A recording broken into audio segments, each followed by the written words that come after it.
Sasso GTA Sports, and welcome to another edition of GTA's ISO Mode. Make sure you follow GTA Sports Network and GTA Heat Check on all social media platforms. Subscribe to our YouTube channel, GTA Sports. Don't forget GTASports.com for all things in world sports. This particular episode, we're going to talk about the Miami Heat, a team I haven't talked about in a while for a plethora of reasons, but mainly because they're not doing as well as they should be. Prior to this season starting, I had the Miami Heat top 3, top 5 in the East. Now, I know we're only 10 games in, so I'm not saying that I was wrong yet. But I am making this video because I'm a little concerned, and I'm going to tell you why. The Heat are 4-6 out of these 10 games, and that puts them 10th in the East. That puts them right sandwiched in, as of this recording of this video, they're sandwiched in between the Knicks at number 8, Brooklyn number 9.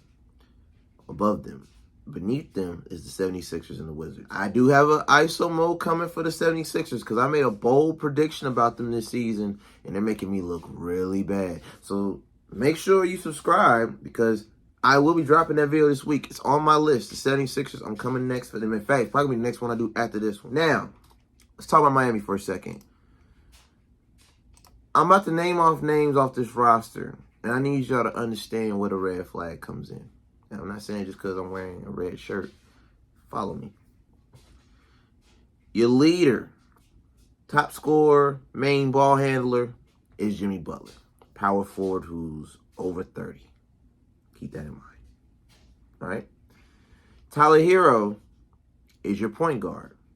You paid him. He's number 1 option. He's no longer a bench player. Hold that, because that's a major reason why I believe they're 4-6 right now. Hold that. You got Victor Oladipo, who's still on a prove-it contract, plays small forward, but he technically plays the 2 guard when he's on the floor, even though they got him labeled as a 3. You got Duncan Robinson, who you paid last year, who rode the bench in the postseason because he don't play no defense, and he's strictly a 3-point sniper. Okay? You have 2 centers in Yurt-Seven and Dwayne Dedmon. So you're lacking at the 5 position. No disrespect to Dwayne Dedmon. He's had a solid career, but he's a journeyman. Let's be honest. He just so happened to land in Miami, and they trust him to be that guy at that position. Between him and the sophomore now, Yurt-Seven. Kyle Lowry. Another point guard, NBA champion, so you got championship DNA there. But he's not the Kyle Lowry of Toronto. His body can't keep up with the style and pace of play that we are playing in 2022 going into 2023. You got Udonis Haslem, who's getting a contract to be a coach, but he's still on the roster as a player, even though we know he ain't getting no real minutes for real. It's just reality. Well past his prime. Now we get to the young guys. The undrafted guys and the guys who have been moving around the league. So these are 2 undrafted guys, Max Strus and Gabe Vincent. Gabe Vincent's your point guard off the bench. Now that Hero's a starter, obviously Gabe Vincent comes off the bench behind him now. Unless Lowry plays, so he's basically the 3rd option if Lowry's playing. If not, he's the 2nd option. You have Caleb Martin from the Martin twins. You may have seen him in Charlotte with his brother. Nothing against Cody and Caleb. Good guy, solid player. But he's come off the bench. He's not starting. And Max Strus, another undrafted player that plays the 3, is more of a 3 than Oladipo, but can shoot the ball better than Oladipo from 3. So, kind of a 3-and-D, slightly undersized at that position. But here we are.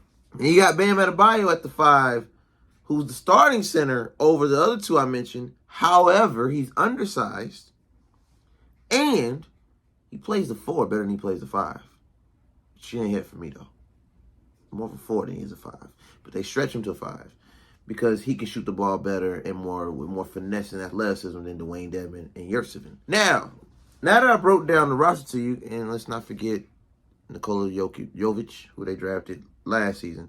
I didn't really want to talk much about him because it's only his 2nd year. Can't really say much about him. I mean, who knows? He can have a breakout season, but I'm not expecting. My expectations for him are low right now because this team is pretty loaded at his position. But let's be honest. The first name that's a red flag that I mentioned You would think I'd say Jimmy. I'm a Jimmy Bucket fan. It's okay. But if I'm being unbiased, he's not the first problem.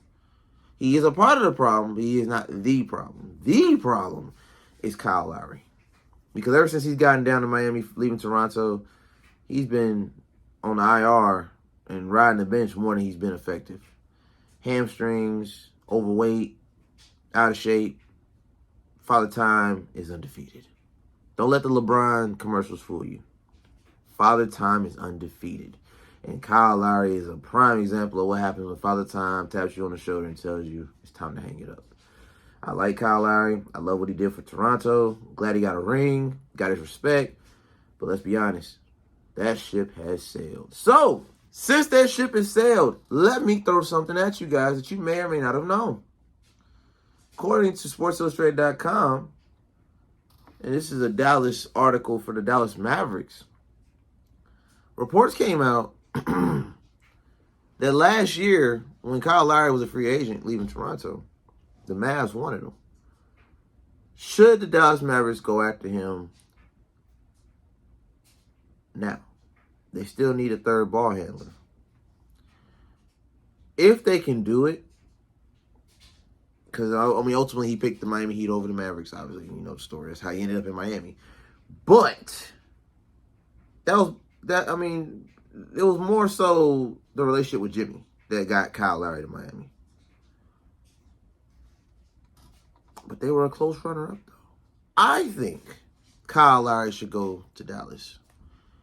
If Kyle Lowry goes to Dallas and finds a way to get back in shape one more time, one last hoorah, I think he could help Dallas get to a championship in a Jason Kidd type way. Same way Jason Kidd helped out Dirk in 2011. I think this would be an ideal situation for him because they already have every other position pretty much ready to go. They got JaVale McGee. They got Christian Wood. You still got Spencer Dinwiddie. You got rid of Brunson, so you had to pay that big contract and lock the roster down. You got Tim Hardaway Jr. back. Luka is Luka.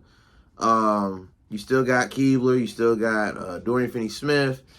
The Mavericks are loaded at every position except point guard. Now, the only reason that they're getting by and winning games is because Jason Kidd has Luka playing point, even though he's really a forward.